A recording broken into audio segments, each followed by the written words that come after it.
Այսօրվա խոսքը, որ ուզում եմ կիսվել ձեզ հետ, լինելու է հավատքի մասին, Աստծո վրա եղած հավատքի, եւ վերնագրել եմ այսպես. հավատքի ծնողները եւ որդիները։ Մի քիչ պատկերավոր եմ վերնագրել հավատքի ծնողները եւ որդիները։ Իհարկե մենք տեսնում ենք Տիրոջ հետ, Աստծո հետ վարվողներից, ովքեր որ ուզում են Աստծո հետ վարվեն, հասկանան, հնազանդվեն, Աստծուց օրհնություն վերցնեն եւ մնացած բաները։ Աստծո հետ լինողներից պահանջում է հավատք անպայման։ Հենց Եբրայեցիս 11:6-ում ասում է եւ առանց հավատքի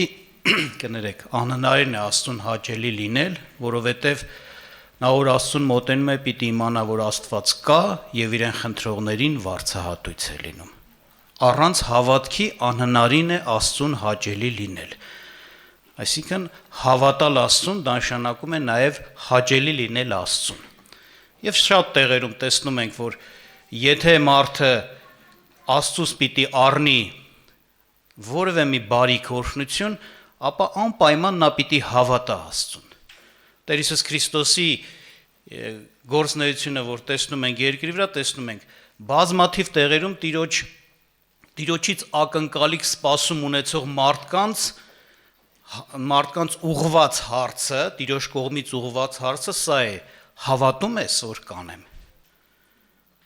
Չէ, եւ պատասխանը Տիրոջ այսպես էր. քո հավատքով քեզ լինի։ Այսինքն ինչպես որ կհավատաս, այնպես էլ քեզ կլինի։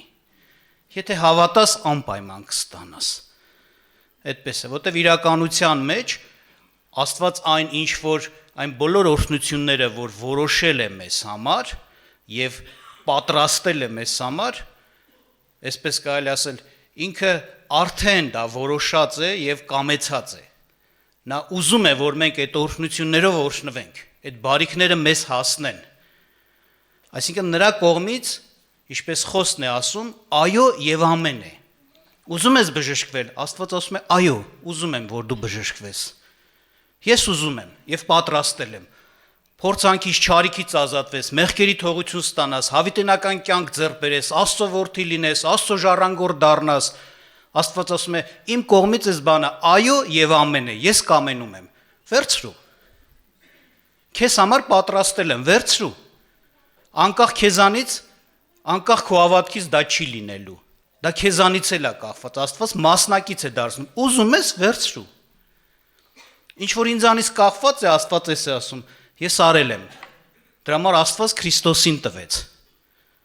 Շատ թանկին վճարեց, որպեսզի այն ինչ որ օրհնություններ են կոչում հավիտենական, մենք Քրիստոսի խաչի մահով ու հարությունով ունենանք ձեռք բերենք։ Դրա համար շատ կարևորված է, իհարկե, հավատքի հարցը, եւ ես կուզեմ մի փոքր պարզաբանումներ տամ։ Նախ տեսնում ենք, գուցե մարդու մոտ բնական է, այս հավատքի կարևորությունը հասկանալով առաջի հարցը սա այստեղ առաջանաս իր մոտ. ինչպես անեմ, որ հավատամ։ Որտեղից է հավատքը ձևավորվում, սկիզբ առնվում, ծնվում։ Ինձանից ինչ է կախված, որ ես անեմ, որ ես կարողանամ Աստծուն հավատամ, Քրիստոսին հավատամ։ Եվ Սուրբ Գիրքը պատասխանը տալիս է սրա։ Հավատքը ծնվում է Աստծուց, Աստծո աստվածաշնչյան խոսքից։ Աստված է հավատք ծնողը։ Իրականության մեջ այն ինչ որ պիտի հավատանք, մեզանից ծածկված է։ Մենք չենք տեսնում։ Եվ չերևացող բաների նկատմամբ վստահություն ունենալ, հավատք ունենալը, դա Աստծո օգնությամբ միայն կարող է լինել։ Եթե Աստված, Աստծո Սուրբ Հոգին, Քրիստոս, Աստծո եռամիասնությունը չներգործի, մեր հետ գործ չկատարի, ինչքան կուզես, ասենց ասած, քեզ տիպի մի բան, ասենց ասած, ընդունելու եւ վստահվելու, չի ստացվելու։ Հավատքը հայտնության նման մի բան է։ Աստծո գործի լուսավորության հետևանքն է, Աստված լուսավորում է։ Աստված բացահայտում է մարդու համար կատարում, որ մարդու համար դա լինի հասկանալի, պարզ, ընդունելի, հավատալի դառնա։ Հնարավոր չի առանց Աստծո ներկայության ու ներգործության լինի, բայց հետաքրքիր է սա, եթե Աստծուն թողնենք, Աստված որոշել է եւ ամեն մեկի հետ աշխատանք է կատարում, որ մարդիկ իրեն հասկանան, ճանաչեն, հավատան։ Այդպես է։ Բոլորի կյանքում է այդ գործը կատարում։ Չկա անտեսված մարդ Աստծո առաջին, որ ասված այդ աշխատանքը չտանի։ Քրիստոսը այդ աշխատանքը չտանի։ Գրված է ինքը Քրիստոսի մասին, հենց առաջի Հովանու ավետարանի առաջի գլխում։ Քրիստոսը ինքը այն կյանքի լույսն է, որ աշխարհ եկած ամեն մարդու լուսավորում է։ Լույսը ցույց է տալիս, չէ՞։ Լույսը բացահայտում է։ Եթե խավարը շատ բաներ կան, ծածկված են ու դու չես տեսնում։ Էնպես էլ աներևույթ բաներ կան, որ մեզ համար պատրաստված է, բայց մենք չենք տեսնում, առարկայական, ոնց որ ասած, չկա մեր շոշափելի եւ ֆիզիկական ինչ-որ ձևով, որ էդի ընկալենք։ Դրանք ծածկված են, բայց կան։ Հոգևոր լույս է պետք, Աստծո լույսն է պետք, որ դրանք մեզ համար պարզ ու ասենց ասած ըմբռնելի լինեն։ Մենք տեսնենք, որ դա իրական է, ճշմարիտ է եւ հավատանք այդ իրողությանը։ Եվ գրված է Քրիստոսն է աշխարհի լույսը։ Քրիստոսն է լուսավորում ամեն մարդու, որ աշխարհ է եկել, ամեն մարդու ուշադրություն դարձրեք։ Այդպես է։ Եվ Հռոմեացիս 10-րդ գլուխ 17-րդ խոսքը հիշեցնեմ ձեզ, ինչպես է ասում։ Ուրեմն ասում է հավատքը լսելուց է եւ լսելն էլ Աստծո խոսքից։ Այսինքն եթե մենք պիտի ոնց ասած հավատք ծնունդ դառնի, հավատքի հայրը, ծնողը, ինչպես ասեցի, ծնունդ տվողը Աստված է իր խոսքով։ Մարդը ինչ որ կերպ, ասենց ասած, առաջերտին այստեղ ասում է, լսելով իմանում է ճշմարտությունը։ Եվ Աստծո հոգին էլ խոսքի վրա է, որ բացահայտում կատարի մարդու համար հավատալի դարձնի այդ իրականությունը։ Թե չէ շատ բաներ, որ խոսում է դժոխք, դրախտ, ով է տեսել։ Հավիտենական կյանք, վերստին ծնունդ, Աստծո ժառանգություն, երկնքի արքայություն, դատաստան, սա ամեն ինչի մասին Սուրբ Գիրքը խոսում է, բայց ով է տեսել մեզանից։ Մենք հավատացել ենք, ո՞նց ենք հավատացել։ Աստծո օգնությամբ, այո, բացահայտում է կատարվել։ Լսել ենք, գրած է հավատքը լսելուց է։ Լսել ենք,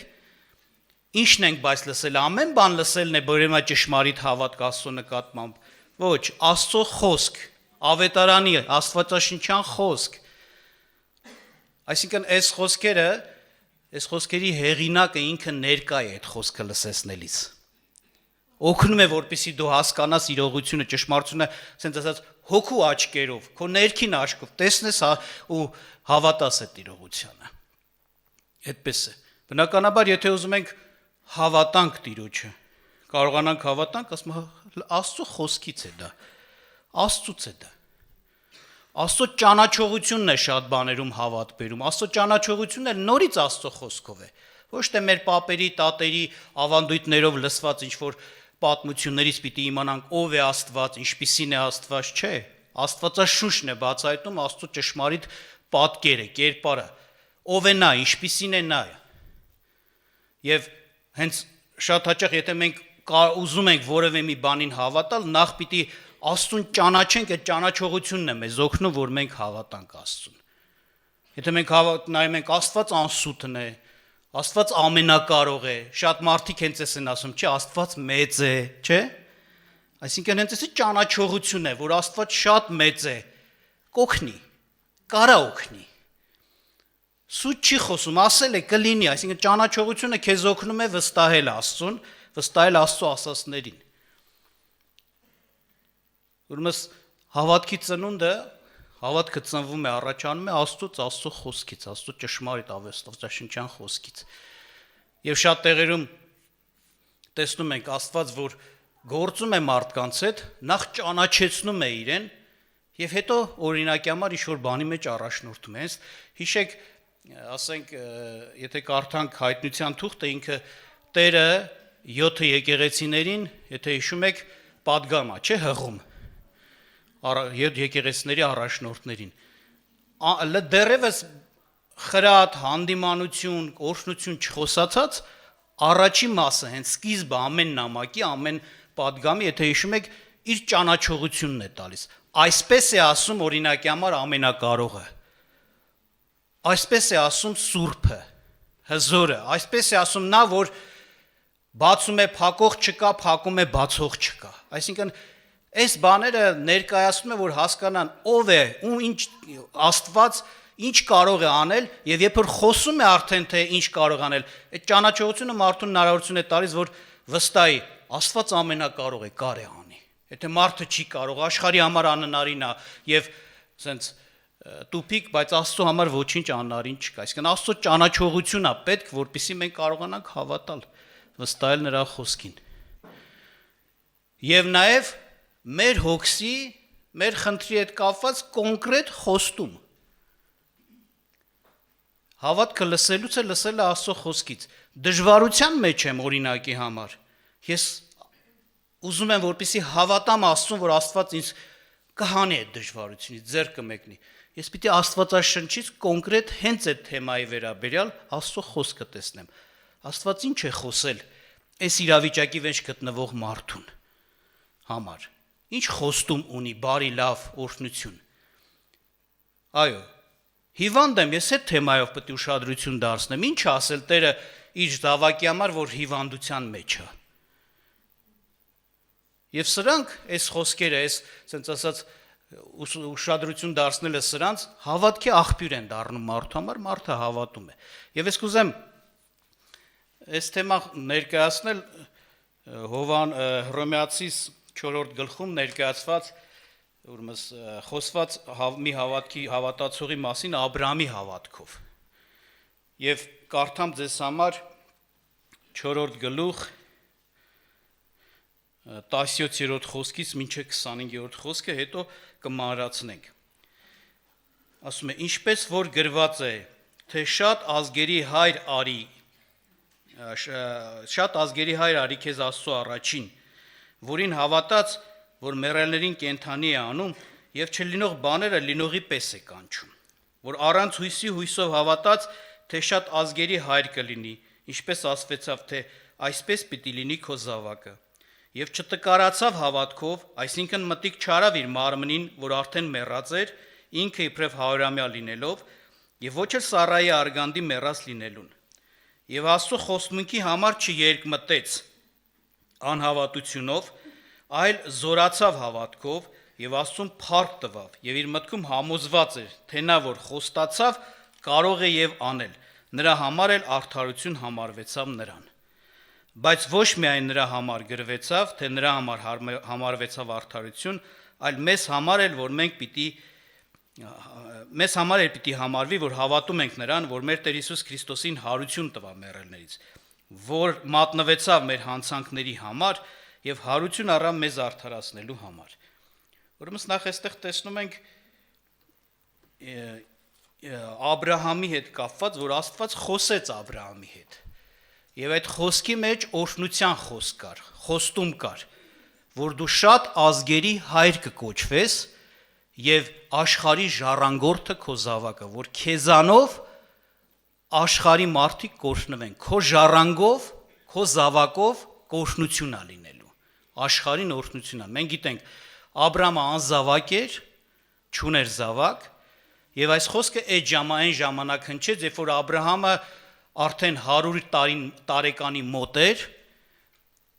եւ իր կինն էլ էլի տարիքն առած էր եւ երեխա բերելու արդեն կարողությունից, ասենք ասած, զուրկ։ Եվ այդ ժամանակ հնչեց Աստծո խոսքը. դու շատ զավակներ ես ունենալու, ազգերի հայր ես կոչելու, այսինքն քեզանից շատ ազգեր են առաջանալու։ Ով Աբրահամ, դու մի նայ որ տենց է հիմա։ Եվ զավակ ես ունենալու, որի անունով, որի պատճառով, որը կոչվելու է հենց Աբրահամի զավակ, գիտենք դա Քրիստոսն էր, չէ՞։ Աբրահամի զավակ, որով պիտի օրհնվեն աշխարհի ազգերը, որի անունով, որի պատճառով Աստված պիտի օրհնի բոլորին, այսինքն ովքեր որ կընդունեն, կօրհնվեն այդ զավակին։ Այս խոստումը եղավ Աբրահամին։ Եվ ինչ է ասում Սուրբ Գիրքը, խոսում է նրա մասին, որ Աբրահամը հավատաց Աստծուն։ Եվ այդ հավատալը արդարություն հենց համարվեց իրեն, դրանով ինքը արդարացավ։ Եվ ներկայացնում է արդեն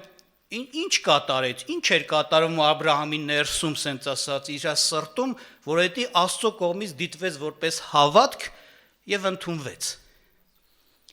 Խոսում է նրա մասին, օրինակի համար տեսնում ենք, որ Աբրահամը իր մտքում համոզված էր։ Ասում է 21-ում ասում է իր մտքում համոզված էր։ Ինչի մեջ, թե նա որ խոստացավ, կարող է եւ անել։ Ահա այս մտքի համոզվածությունը, հաստատ միտքը, վստահությունը Աստծո վրա, որ Աստված որ խոսել է, ու նա կարող Աստված է, կարող է անել եւ կանի, այս համոզվածությունն ու վստահությունը հենց կոչվում է հավատք։ Այդպես ասում նաեւ Սուրբ գրքում հավատքի սահմանումը, երբ որ տրվում է Եբրայեցիս 11-րդ գլուխ առաջի խոսքում։ Հավատքը, ես մի մասը մենակ հիշեցնեմ, հուսացած բաների հաստատությունն է։ Այսինքն այն ինչ որ հույս է, այն ինչ որ խոստում է եւ ապագայում պիտի լինի, դեռ չունես, դեռ չի երևում, քո ձեռքին չէ, չես ստացել, բայց հույս է, ապագայում հետ կապված խոստում է, որ շուտով կլինի։ Այդ բանի վրա քո սրտում եղած հաստատ միտքը, վստահությունը, որ հայո այդպես էլ կլինի, սա կոչվում է հավատք։ Հավատքը սա է։ Վստահություն Աստծո վրա, հաստատ միտք, հուսացած բաների հաստատություն։ Եվ ասում է Աբրահամը հենց այս վիճակը ուներ։ Նա վստահ էր, Աստված ասել է կլինի, վերջ։ Չուներ դեռ։ Բայց ինքը փառք տվավ Աստծուն։ Փառք ես Տեր Աստված։ Ինչի համար փառք տվավ։ Ոչ թե ուղակի ձև էր, ուղակի մի հատ կանոն էր, որ պիտի այդպես կատարեր, չէ, հավատքից ծնված մի բան էր։ Իր վստահությունը թեկուզ դեռ իր ձեռքի, ոնց ասած ինքը դեռ չի ստացել, այդ որդին չի ծնվել, դեռ այդ բանը չի կատարել, բայց ինքը քանի որ վստահ էր այդպես պիտի լիներ, դեռևս չունեցած փառք տվեց Աստծուն։ Ուրախացավ Աստծով։ Եվ շատ տեղերում ենք տեսնում, որ Աստծո մարդիկ փառաբանում են, դեռևս Աստծուն, ասենց դեռևս այդ բանը չունեցած, բայց փառաբանում են։ Այդ իրենց վստահությունից հավատքից է գալիս։ Սաղմոսի մեջ ասում է ցնծացի Տերովը եւ նա տվեց իմ սրտի ուզածը։ Այսինքն իր ցնծալը հենց այնպես չէր։ Ուրախանում էր, որ Աստված պիտի տա, փառք ես Տեր, գոհանում էր, ուրախանում էր։ Պարտադիր չի հիմա իր ձեռքին լինի, որ ասի հա լավա տվեց, ինքը վստահ էր կունենա եւ նախորոք արդեն ուրախանում ու փառավորում էր ասում։ Ասում է եւ Աստված տվեց նրա սրտի ուզածը։ Սուրբ գրքում տեղ կա անգամ երկրորդ մնացորդաց 20-րդ գլուխը, որ կարդում ենք, օրինակ կա, որտեղ այսպիսի բան է կատարում, երբ որ գալիս են Իսրայելի վրա, Աստծո ժողովրդի վրա, ասենք թշնամիները եւ աղոթք են անում սրա համար Տիրոջը, որովհետեւ զորքը մեծ էր, ոնց որ դեմը կանգնել հնարավոր չէր, անհնարին էր, եւ աղոթք են անում եւ պատասխան ալնում, ասում է կանգնեք, դուք այսօր չեք պատերազմելու, այսօր Աստված է ձեր փոխարեն պատերազմել։ Օրեր էլի Տերն էր հաղթություն տալում, բայց զորքը մասնակցում էր այդ պատերազմին։ Բայց այդ օրը ասում էր դուք չեք էլ մասնակցելու այդ պատերազմին, այսինքն մտնեք, թուր, սուր, ճոճեք, դες բան չկա, այսօր դուք տեսեք հիմա ես ինչ եմ անելու։ Եվ Հովսափատի օրոք էր դա թագավորի, եւ թագավորը ասում է դրեց փառաբանողներ զորքի առաջից, եւ նրանք փառաբանում էին Տիրոջը, մեծարում փառք են տալիս Տիրոջը, որ Տերը իրենց հաղթություն է տալու։ Այսինքն նրանք հավատքից եկած մի փառաբանություն էր, ասում է Տերը իրոք այդ հաղթություն արեց, մեկը մի իսրայելցի մի բան չարեց, մի սուր չծոճեց, մի գործողություն ռազմական չկատարեց, Տերը ինքը ամբողջ արեց։ Եվ մեծ բանակը կոտորվեց Իսրայելի առաջին, իրանք մենակ գնացին ավար հավաքեցին, քանի օր ասում ավարային հավաքում եւ այդ օրհնաբանության հովիտ անվանեցին այդ հովիտը։ Օրհնեցին, փառավորեցին Տիրոջը։ Բայց թշնամին դեր դեմն էր իրանց։ Մեծ բանակը իրանց դեմն էր։ Դեռևս չէր եղել այդ հաղթությունը, իրանք բայց հավատում են Աստված ասել է, այսօր Աստված այս բանը անելու է, մեր աչքերը տեսնելու են։ Բացի դրանից այս հավատքի արքայությունը մարդու մեջ, այսպես կարելի ասել, երևույթին դեմ հակառակվելու ջանքերի այդ աշխատանքն է նաև բերում, էսա ծնունդ տալիս։ Տեսեք, ինչ խոսեց մեզ կարդացի բանի մասին,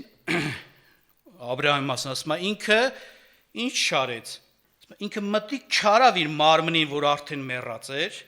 իբրև թե հարյուրամյա լինելով եւ ոչ էլ Սառայի արգանդի մեռած լինելուն։ Այսինքն երևույթը նես չի, որ ասենց ասած չի քեզ ուզենա խեղճացնի, քեզ ուշադրությունը դարձնել տա, բևեռել տա երևույթի վրա, կարծես թե երևույթին հավատալուն մղի, ալնելու է այդ։ Հավատքը բերում է նրան, որ հավատացող մարդը սրանց դեմը կանգնում է, սրանց չի կուլ գնում, սրանց չի պարտվում, սրանց տեղ չի տալիս, ջանք անում, աշխատանք է տալում, որպեսզի իր հավատքը պահի։ Եվ ասում է, Աբրահամը ուշադրություն սրանց վրա չկանգ առավ, հենվավ, որ կարծես թե բնական վիճակին ես որպես տղամարդ չեմ կարող որդի ունենալ, որպես կին իմ կինս չի կարող զավակ բերել։ Չկանգնեց, ասում է, թեպետ այս երևույթը իրան ճնշում էր։ Այսինքն հավատքը միշտ ծնունդ է տալիս այդ պայքարը, լավ իմացեք։ Այնպես չի, որ հեշտ է, հավատացիր պիտի պահես քո հավատքը։ Այդ աշխատանքը, ջանքը պիտի ունենաս։ Տեղ կա օրինակ կա Սուրբ գրքում, որ ինչպես է մարդը հավատքով սկսում, բայց չի կարողանում մինչև վերջ հավատքի մեջ մնա։ Հենց թեկուզ Պետրոսի օրինակը հիշեք, որ ջրերի վրայով քայլեց։ Երբ որ Տերն էր գալիս ջրերի վրայով եւ ասեց ես եմ, Պետրոսն ասեց եթե դու ես Տեր, ասա, քո խոսքը հերիք է, որ ասես արի, ես գիտեմ, ես կգամ ուրմս։ Ոնց որ դու ես քայլում, ես էլ եմ քայլելու։ Տեր ասեց արի։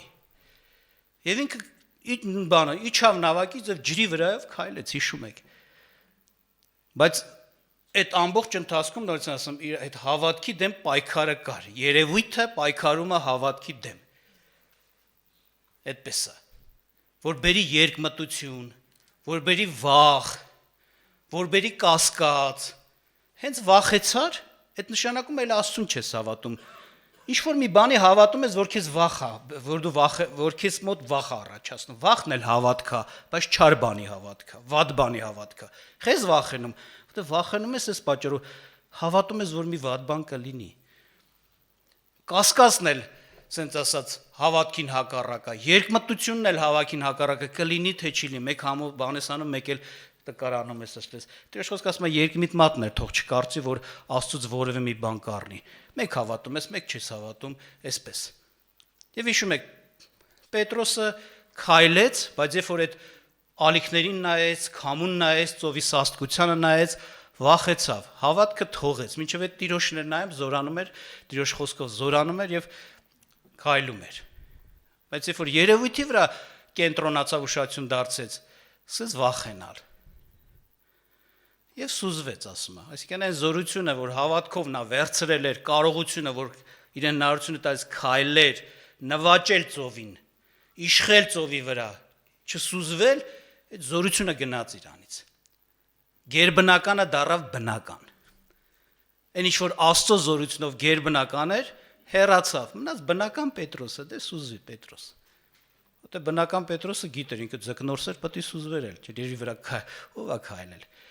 Այդպես այո, Աստված մեզ իր հավատքով իր գերբնական ուժն ու զորությունը տալում, գերբնական գործերն է տալիս։ Մենք պիտի մեր հավատքի, հավատացած տեղը նաև ուշադրություն դարձնենք, որ այդ հավատքի մեջ մնանք։ Հավատքի ծնունդ նաև դավանությունն է, որ մարդը դեռևս թեկուզ չունի այն ինչ որ Աստված իրեն խոստացել է, բայց իր վստահությունը հաստատ է եւ ինքը նաև իր հավատացածի համապատասխանել խոսում է, վկայություն է տալիս, թեկուզ փառք է տալիս Աստծուն, նաև ասում է, գուցե տեղեկած գուցե միջավայրում։ Երկրորդ Կորինթացիս 4-րդ գլուխ 13-րդ խոսքը այսպես է ասում, եթե հիշում եք, 13-14-ը, բայց միևնույն հավատքի հոգին ունենալով, տեսեք, հավատքի հոգին ունենալով, այսինքն էսի մենակ հավատքի հոգուց է, ինչ որ հիմա պիտի ասի, գրված է հավատացի, նրա համար խոսեցի, մենք էլ հավատում ենք, սրա համար էլ խոսում ենք, այսինքն հավատքը ծնում է խոսք, հավատքի խոսք, քո մեջ եղած հույսի խոսք, քո մեջ եղած վստահության բանը, արտահայտում, ես հավատում եմ Աստված ինձ կփրկի, ես հավատում եմ Աստված ինձ կբժշկի, ես հավատում եմ Աստված ինձ մեղքերի թողություն կտա։ Այսինքն հավատքի վկայական արտահայտումը ծնունդ որպես հավատքի զավակ, sense որդի նաև հավատքից բխած դավանության խոսքն է։ տեղեր կա փոխել են տեղերը, այդ մասին եղել է խոսացել ենք, վարդապետություն կա, որ սխալ է, տիրոջիշի, որ ասում են դու պիտի ասես, խոսես մի բան, կրկնես առանց հավատալու թեկուս, այսինքն դավանես, որ հավատ ծնվի, բայց այդտեղ ուրիշ բան ասում հավատքի հոգուց է ծնվում խոսքը։ Հավատացի դրա համար խոսած, այսինքն նախ հավատք եւ դրանից էլ բնական ծնունդ։ Բնականա դու հավատում ես, վստահված ես, կարող ես ասել քո վստահությունը խոսքերով արտահայտել, բայց ասում ես չէ, խոսքերով արտահայտի, թեկուզ չես հավատում, հետո հավատ կծնվի, դες բան չկա սուրգիկում։ Ու ուշադրություն դարձեք, Իսի պարզերում է հակառակորդի միտքն է, որտեղ սատանան Աստծուն հակառակ է։ Աստված ասում է հավատքից թող ծնվի խոսք, դավանություն, իրանք ասում են հակառակը, դավանությունից թող ծնվի հավատք։ Սատանայի խոսքը։ Իսի մարդկային էլ չի լայմաց, պարզերում է ուղղությունը։ Ուրեմն Աստված մեզ թող շատ օրհնի, որպեսզի մենք ինչպես Տիրոջ կամք խոսքն է ասում, հավատացող լինենք Աստծուն եւ սա մի հնարավորություն է տալիս, որ հասկանանք ինչից պիտի ճնվի այդ հավատքը, որն է հավատքը իրական, ոնց որ ասած ճշմարիտ, Աստծո ուզածը, որին կարելի է անվանել հավատք, եւ այդ հավատքից էլ ինչ կարող է մեր ոնց որ ասած ծնունդ դառնել մեր կյանքում, ինչպես ասացինք, փառաբանություն, ուրախություն, երևույթի դեմ պայքար, դավանություն կարա ծնվի հավատքից, դեռևս չստացած, դեռևս չի եղած։ Իսկ Եբրայեցիս 10:36-ում էլ ասում է համբերություն է պետք, որ Աստծո խոսքը կատարելով խոստմունքը ժառանգենք։ Այսինքն կարող է դա արագ չլինի, անմիջապես դու չստանաս քո հավատացած ասենք օրհնությունը, համբերություն է պետք։ Պետք է համբերել ու մնալ Աստծո խոսքի մեջ։ Էլ ուրիշ ճանապարհներ չփնտրել, ուրիշ ձևեր չփնտրել, ուրիշ աղբյուրներ չփնտրել քո օրցան։ Հավատում ես Աստված կանի, վստահի, մնա, հնազանդվի եւ Աստված իր խոստումը կկատարի։ Աստված օրհնի մեզ։ Խնդրենք Տիրոջը, որ Տերը օրհնի մեզ, մենք իր ուզած հավատքը ունենանք իր հանդեպ, իր խոսքերի հանդեպ։